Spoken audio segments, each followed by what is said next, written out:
Israel declares war on Hamas after the militant group launched surprise attacks by land, air, and sea that killed hundreds of people. Israel and the world left stunned by the carnage, and Israeli Defense Forces retaliating with a barrage of airstrikes on Gaza. And now the stage is set for days of intense fighting. And ABC News 4 correspondent James Longman joins us now with more on this story. And James, it is good to see you. Sorry under these circumstances, but Israeli defense leaders say this could be a long and very difficult war. What are you seeing on the ground?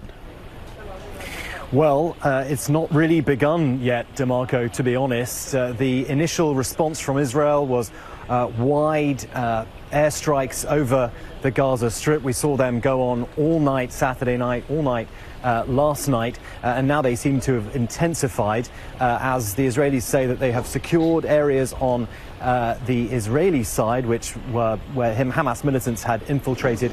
Now the focus really is on the Gaza Strip, where the whole strip is now under siege, according to the Israelis. Total siege. That means they've turned off all electricity, all fuel, all food. Transportation has been stopped to Gaza. This is a place where most of those things are pretty difficult to come by most of the time, but now none of that is going in as Israel ramps up its response. And we've heard just in the last few hours one airstrike on the Jabalia refugee camp in Gaza, possibly dozens killed in that attack. The number of dead in Gaza has now reached close to 600. But like I said, we're not even at the beginning really of Israel's proper response here, because it does look as like they are going to mount a ground assault of Gaza. Quite what that looks like when you have the most densely populated strip of earth with 2.3 million or so people living in it. Well, we'll have to wait and see what actually happens. But at the moment, we're all waiting to see what Israel's true response is going to be. James, the Hamas attack has been described as unprecedented. So what happened? How was the Israeli defense caught off guard?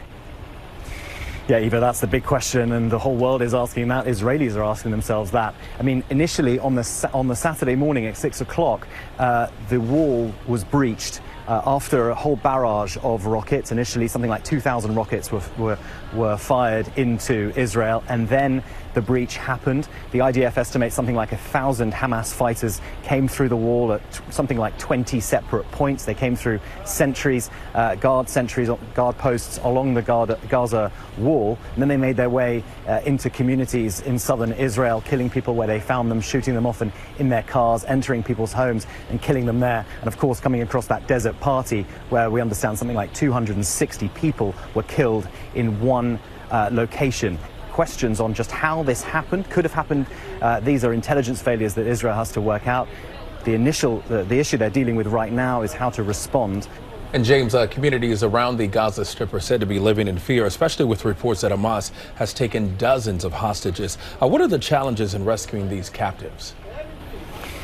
Look, this is a very densely populated area in Gaza. People live cheek by jowl, I mean side by side, tiny little streets, and there's every chance that hostages have been spread out across the strip in an effort to try to complicate an Israeli response, held in basements away from the danger, or as far away from the danger it is as possible to get from Israeli airstrikes. And the stories we heard from these families whose family members had been taken are just heartrending. I mean, we saw the images, didn't we, of young women being taken from that desert party, strapped to the back of motorbikes, been taken on trucks and transported into Gaza.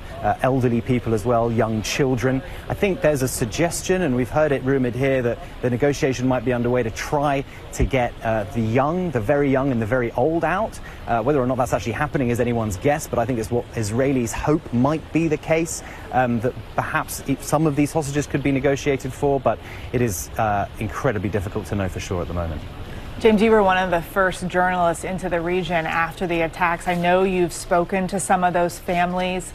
How are they doing? Not good. Very pure and simple, Eva. Not good at all. I spoke to Jennifer Damty, whose daughter Kim, 22-year-old daughter Kim, was at that desert party. And Jennifer was sat on her sofa in her home in Tel Aviv, really unable to find the words to describe her pain, but you could see it on her face. She said that Kim called her at 6 o'clock in the morning on Saturday, panic-stricken, asking her how she should what she should do, where she should go. Her brother took the phone and said, you should just try and hide.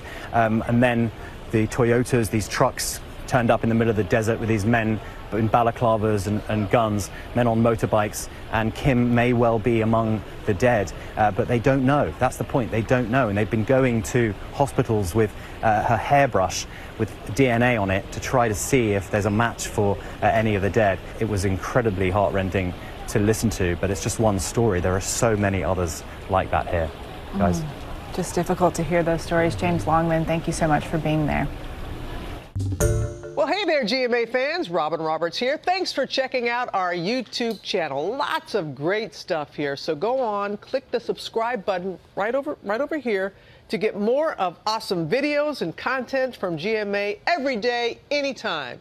We thank you for watching, and we'll see you in the morning on GMA.